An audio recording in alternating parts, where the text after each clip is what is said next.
વિદ્યાર્થી મિત્રો, મારી યુટ્યુબ ચેનલમાં તમારું હાર્દિક સ્વાગત છે। આજે આપણે ધોરણ 11ની અંદર પ્રકરણ 8ની અંદર ખાસ આમનોંધમાં આપણે ખાસ આમનોંધનું વર્ગીકરણ જોયું હતું। એમાં આપણે 4 પ્રકારના વર્ગીકરણની નોંધ જોઈ ગયા। 2 ભાગ રહી ગયા હતા, એક આખર નોંધ અને એક હવાલા નોંધ। તે આપણે આ વિડીયોમાં પૂર્ણ કરીએ। તો મિત્રો, આખર નોંધ કેની કહેવાય? તો હિસાબી વર્ષના અંતે ખાતા બંધ કરવાની નોંધની આખર નોંધ કહેવામાં આવે છે। આખર નોંધમાં 2 વસ્તુ હોય છે। માલના ખાતા હોય એ વેપાર ખાતે લઈ જવાના, અને ઉપજ ખર્ચ ખાતું હોય એના વ્યવહાર હોય એ નફા નુકસાન ખાતે લઈ જવાના। તો આપણે હવાલોની નોંધ કરતી વખતે જોઈ લેવાનું કે ભાઈ, દાખલા તરીકે ખરીદી છે તો એ વેપાર ખાતાની ઉધાર બાજુ લખાવી વેપાર ખાતે લઈ જવાય। તો એને ખાતું બંધ કરવું હોય તો આપણે એને જમા ખાતે લઈ જવું પડે। શું કરવું પડે? જમા ખાતું કરવું પડે। ઉધાર બાકી હોય એને જમા ખાતે લઈ જવાનું, જમા બાકી હોય એને ઉધાર ખાતે લઈ જવું પડે। વાઇસ વર્ષા એન્ટ્રી કરી તો ખાતું બંધ થાય, બરાબર ને? એટલે એ પહેલાં તમારે એન્ટ્રી જોઈ લેવાની। પહેલાં તો કયા ખાતાની છે? વેપાર ખાતાને લાગુ પડે છે। જો માલને લગતી હોય તો વેપાર ખાતાની, ઉપજ કરતે નફા નુકસાન ખાતાની। પછી નફા નુકસાન ખાતામાં એની શું પરિસ્થિતિ છે?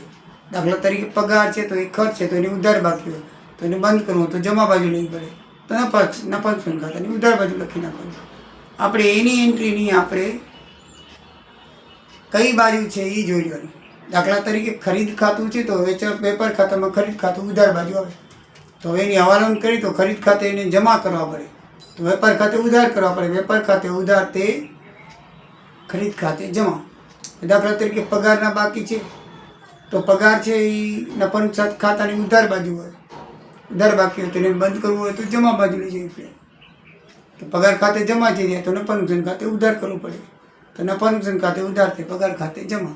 બસ આ એક જ વસ્તુ યાદ રાખવાની કે એ કયા ખાતાની છે? વેપાર ખાતાની છે કે નફા નુકસાન ખાતાની? અને બાકી એની કઈ હોય?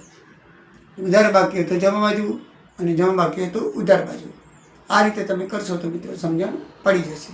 દાખલા તરીકે વર્ષના અંતે ખરીદ ખાતાની બાકી 75,000 છે।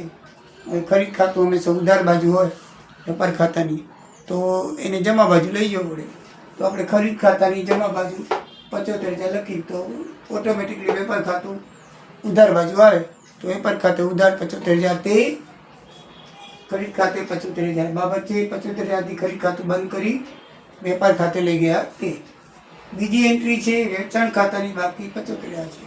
વેચાણ હંમેશા વેપાર ખાતાની જમા બાજુ આવે, તો આપણે ઉધાર કરવું પડે, તો વેચાણ ખાતે ઉધાર, પછી વેપાર ખાતે જમા જોઈએ એક એન્ટ્રી ખબર પડી જાય કઈ ઉધાર જમા, તો બાકીની વાઇસ વર્ષા હોય।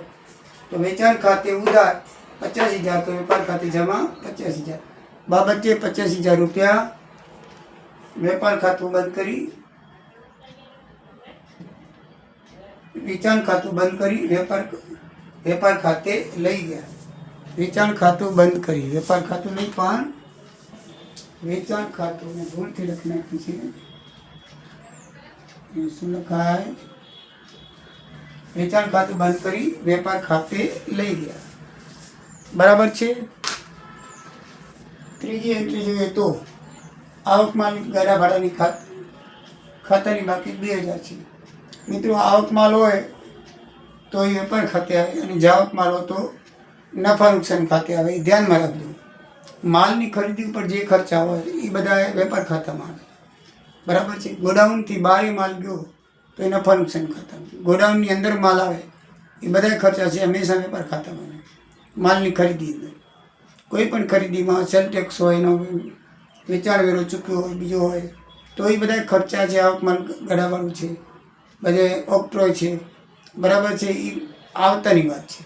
માલ ઉપર તમે જો કોઈ પણ ખર્ચ હોય એ બધો વેપાર ખાતામાં આવે, પણ આપણે એને વેચાણ કર્યો હોય અને ગોડાઉનમાંથી બહાર લઈ જતા હોઈએ તો એ બધા ખર્ચા છે નફા નુકસાન ખાતાની આવે।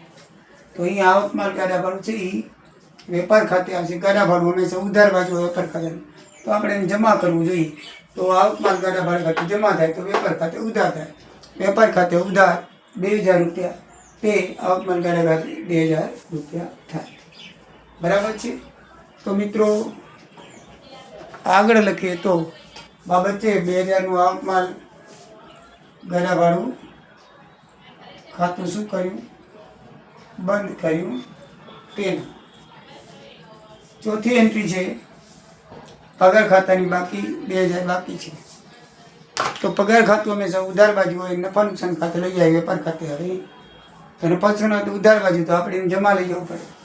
તો પગાર ખાતે જમા કરાય અને જે ખાતે લઈ જવાનું છે એને ખાતે ઉધાર થાય.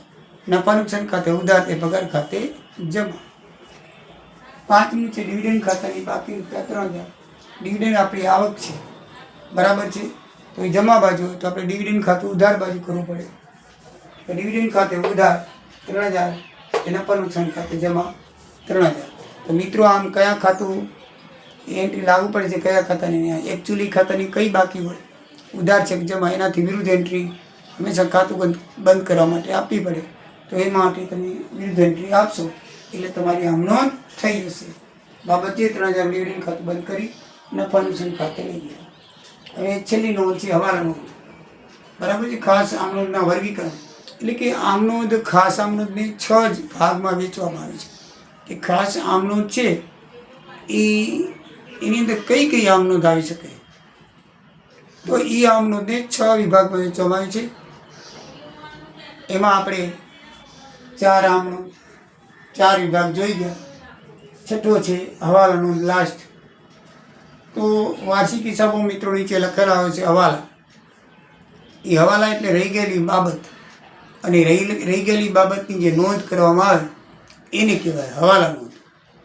બરાબર છે ને. હવાલા વિશે હવે તમે અજાણ ન હો, હવે તો તમને ખ્યાલ હશે, પણ ન હોય તો તમને કહી દઉં કે વાર્ષિક હિસાબો તૈયાર થઈ ગયા પછી ઘણી વખત પાછળથી આપણને યાદ આવે કે ફલાણી વસ્તુ તો રહી ગઈ, પગાર નોંધવાનો રહી ગયો, બરાબર છે, ફલાણાને ચૂકવાના રહી ગયા, અથવા દેવાદાર કોઈ આપી ગયા હોય તો લેવાના રહી ગયા, વ્યાજ ચૂકવાનું બાકી હતું, ઘસારો ચૂકવાનો બાકી, ઘણી બાબતોમાં કોઈ બાબત રહી જાય.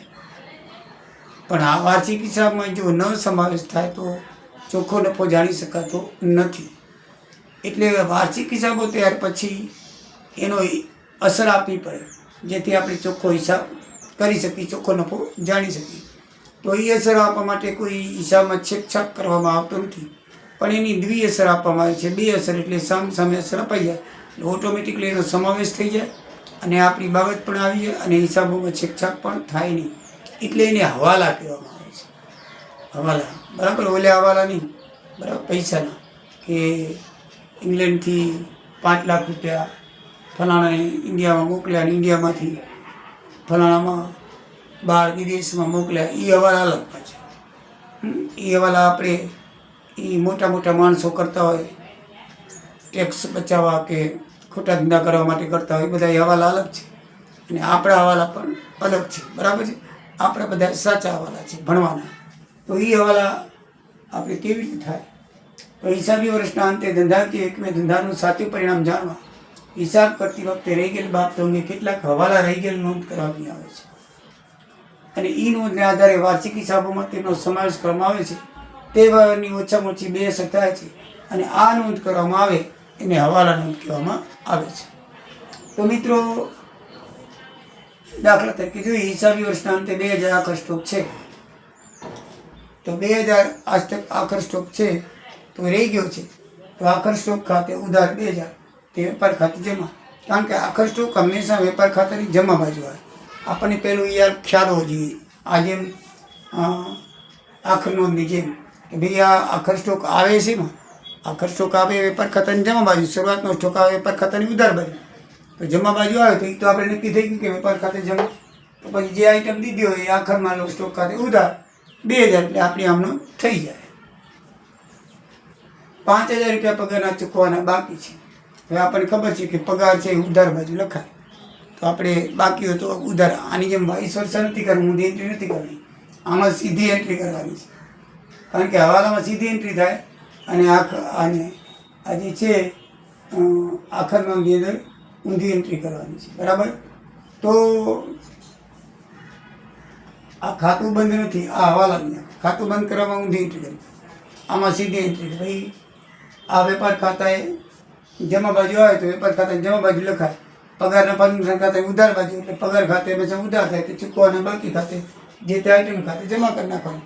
ચૂકવાના બાકી ખાતે 5,000 રૂપિયા બાબત જે 5,000 ચૂકવાના બાકી હતા તે પગાર નિવારણ કરી. પછી 400 રૂપિયા મળવાના બાકી છે, બરાબર છે. તો મળવાના બાકી વ્યાજ ખાતે ઉધાર. તો વ્યાજ છે હંમેશા આપણી આવક કહેવાય, જમા બાજુ આવે. શું આવે? જમા બાજુ.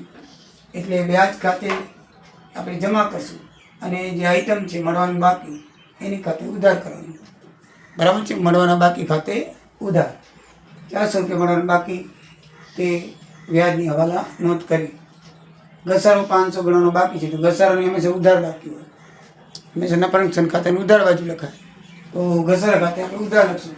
બાકી જે આઈટમ છે એ મશીનરી ખાતે જમા 500 રૂપિયા, જે તે યંત્ર ખાતે ઘસારો જમા થાય, બરાબર. યંત્રનું નામ દીધું તો યંત્રનું નામ લખવાનું, નહીંતર મશીનરી ખાતે જમા થાય. તો મિત્રો બાબત છે મશીનરી ઘસારાની હવાલો કરી દીધા. તો આ રીતે ખાસ આમ નોંધ ના આપણે 6 પ્રકારો જોયા, 6 વર્ગીકરણ જોયા અને પરીક્ષામાં એમાંથી જ આવે છે, બરાબર છે. એટલે બરાબર કરજો. હવે નેક્સ્ટ વિડીયોમાં આપણે એના 2 દાખલા જોઈશું અને પછી આ સ્વાધ્યાય પૂરું કરશું. જય સિયારામ, જય દ્વારિકાધીશ.